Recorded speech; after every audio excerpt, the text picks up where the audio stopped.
They used to call me a hero. Now, they call me a monster. Even the girl I saved just told me to die. Peace didn't last long. A green pulse just hit the city, and I'm the only one who can see it. My head is burning. One eye is turning green. The Titan is trying to warn me of something coming. Kai's monitors are going crazy. Something massive just woke up in the dead zone. We can't go back, Ren. I reached for Elara, but she leveled her rifle at my heart. Get away from me, Ren. You're a monster. Just go away. She was right to be afraid. But if I don't go, this emerald virus will consume everyone. I took the sand skiff anyway. The Great Jade Desert is beautiful, but deadly. Under the sand, I heard it. A heartbeat. Not a heart of stone, but a heart of pure, cold poison. We found the second Titan, but it's not made of stone. It's made of living, breathing data. Before I could make a move, the moon shifted. The shadow pilot was already waiting for us. Look out! The desert is waking up! Stay back, Elara! The hand just came out. That emerald protocol isn't buried anymore. It's very, very awake. Kai, get us out of here! The display is screaming a Titan alert I've never seen before. We're trapped. The ruins aren't just bone. They're a cage. The desert itself is turning against us. My head is burning. The diamond core is being rewritten. I can feel the Titan's thoughts. It's beautiful, but it's a nightmare. A giant made of living code and ancient life. Elara looked at me, her gun shaking. She knew what I was becoming. I was merging with it. The shadow pilot gave the order. The ground beneath the skiff just melted. Kai found the hidden script. The sand merge? It's a suicide move, but we have no choice. The skiff is changing. It's not a machine anymore. It's part of the desert. And part of me. Strap in. Stage 2. Adaptation just kicked in. We didn't just escape. We just evolved. We didn't just survive the desert. We became the desert. The fused Titan is online. I can feel the system merging with my soul. It's not a virus anymore. It's power. Kai's hands were a blur. Ren, the stability is dropping. We only have one shot at this. Then the sky broke. Vane arrived, piloting a nightmare made of ancient Titan bones. He didn't just attack. He moved like he knew my every thought. It was like fighting myself. Elara locked the cannon. I've got the lead, Ren. Take the shot now. The engine was screaming. Purple and green energy were fighting for control inside me. I shattered his mask and the world stopped. It was my face, but his eyes, they were dead. Vane didn't say a word. He just raised his hand, and the ancient graveyard responded. The bones are coming. Strap in, Elara. Kai, this is where it ends. The weight of 1,000 dead Titans was crushing us. I couldn't breathe. Everything went dark. The last thing I heard was Kai screaming my name. I wasn't in the desert anymore. I was in a place where time didn't exist. Vane was there. His voice was like static in my brain. Accept the virus, Ren. It's the only way to be free. Kai didn't wait for a miracle. She crawled into the engine's heart, risking everything to keep us alive. Elara stayed by my side. Don't you dare leave us, Ren. Not like this. I saw him then. Vane wasn't a monster. He was the brother the system tried to delete. My heart stopped. Then it restarted with the rhythm of the Titan. We are one. The bones weren't a grave. They were an upgrade. I stopped fighting the virus and started leading it. Vane thought he buried us. He just gave me the armor I needed to finish him. I didn't just accept the virus. I mastered it. This armor isn't a cage, it's my weapon. Vane was fast, but I could feel his moves before he even made them. We were sharing the same soul. Kai screamed over the comms. Ren, I found the kill code. Hold him still for 5 seconds. The desert ruins sang a song of iron and bone. Vane's machine stopped dead in its tracks. For a second, I wasn't fighting a rival. I was fighting a part of myself that had been left in the dark. I saw his eyes. For the first time, they weren't dead. He was terrified. Elara, now, end this nightmare! The cannon roared, louder than any Titan. The explosion turned the sand into glass. The Great Jade Desert was gone, replaced by a sea of emerald crystal. When the smoke cleared, he was gone. No body, no wreckage, just a ghost in the machine. We won the battle, but the system is still online. And now we're coming for the creators. Neo-Lahore. They call it the City of Light, but all I see are shadows and wires. We had to ditch the Titan. In these streets, being a pilot makes you a target. Elara, stay down. The scanners in this sector are tuned to pick up soul-bound energy. Kai found a back door. The sewer lines lead to the old server farm. It's disgusting, but it's safe. The people here aren't living. They're just data points, fed into the city to keep the lights on. We moved like ghosts through the rain. Every rooftop felt like a trap waiting to spring. The enforcers were everywhere, cold machines with my virus running through their veins. Then the headache hit. A signal overrode my eye. It wasn't Vane, it was a memory. We found a hideout, and on the desk I saw the face I'd been searching for my entire life. My mother didn't just build the Titans, Kai, she built me. Who's there? The air in the city tasted like ozone and old lies. We were out of the desert, but we weren't free. Kai's tablet was dying. Without a recharge, we were blind in a city that had 1,000 eyes. I looked up and saw myself. According to the system, I wasn't a hero. I was a virus that needed to be deleted. Elara whispered, "They've turned everyone against us, Ren. There's nowhere left to hide." I felt the city's pulse in the walls. I didn't just see the code anymore. I could touch it. 5 seconds. That's all the window I could give them before the enforcers reset the feed. We found a place where the system doesn't look. An old archive, buried under a decade of digital dust. Kai found it. My mother's handwriting. She didn't just build this city. She trapped herself inside of it. Suddenly, the silence broke. The static in my head started matching the static from the walls. A voice I thought I'd forgotten echoed through the room. Subject 0, it's time to wake up. The archive turned into a tomb in 3 seconds. The system didn't want us to leave with the truth.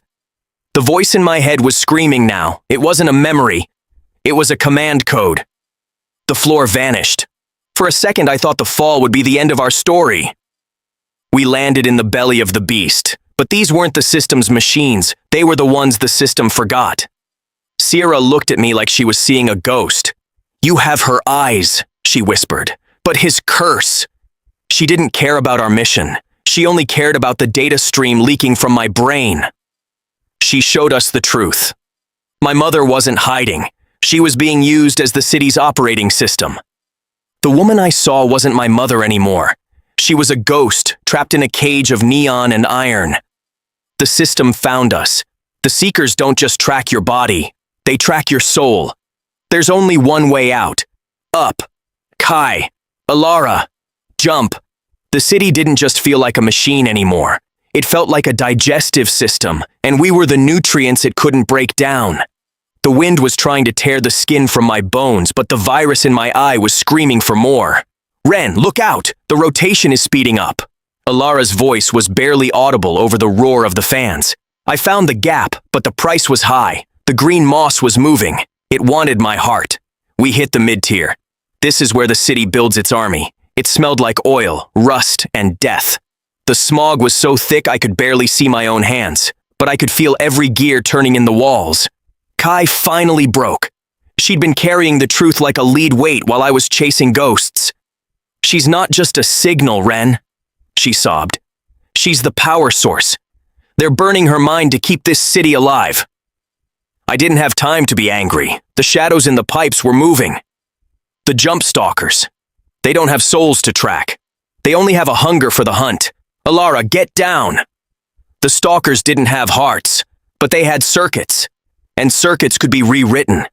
I didn't just break the machine, I made it mine. The virus was hungry, and I was feeding it. Suddenly the wall between me and the system vanished. The power was too much. It wanted to get out. I couldn't see. I couldn't hear. All I could feel was the city screaming in my blood. The world started falling apart. The mid-tier was rejecting us like a foreign object. We caught the last train out of hell, but the destination was even worse. Elara's hands were shaking as she bandaged the moss. "It's moving faster, Ren. It's reaching for your heart." I looked out the door and saw the truth. They weren't just building a city, they were building a graveyard for the world. Then we saw it. Sector 0. The black needle that holds the sky in place. My mother is at the top of that tower, and I'm going to bring her down, even if I have to burn the whole city to do it. Sector Zero wasn't a building, it was a cathedral built to worship the end of humanity. Kai could hear it. The tower wasn't just standing there, it was broadcasting our every heartbeat. Gravity doesn't work here. The system decides which way is up, and, right now, it wants us at the top. The higher we went, the smaller our world became. From up here, the war looked like a game of chess. The guards were different here. No rust, no sparks, just perfect, silent killers. I had to move faster than the code. If I missed a single beat, the spire would swallow me whole. Kai was losing herself in the stream. I can see the route directory, Ren. It's beautiful. And it's hungry. The final seal broke. The air smelled like ozone and expensive death. We reached the 100th floor. The air was thin, but the presence in the room was heavy enough to crush us. He was waiting. Vane. He didn't look like a ghost anymore. He looked like the god of the system. Vane didn't look like a monster anymore. He looked like a man who had already won the war. He told me the city was a cradle, that the people inside were safe from the dying world. All it needed was a pilot to lead them. I didn't answer with words. I answered with the only thing the system understands: violence. Elara couldn't find a window. We were moving too fast for human eyes to follow. The floor beneath us vanished. We were standing on air, hovering over the heart of a digital god. Then the core breathed. A pulse of pure data hit us, trying to rewrite our DNA in real time. Kai did the unthinkable.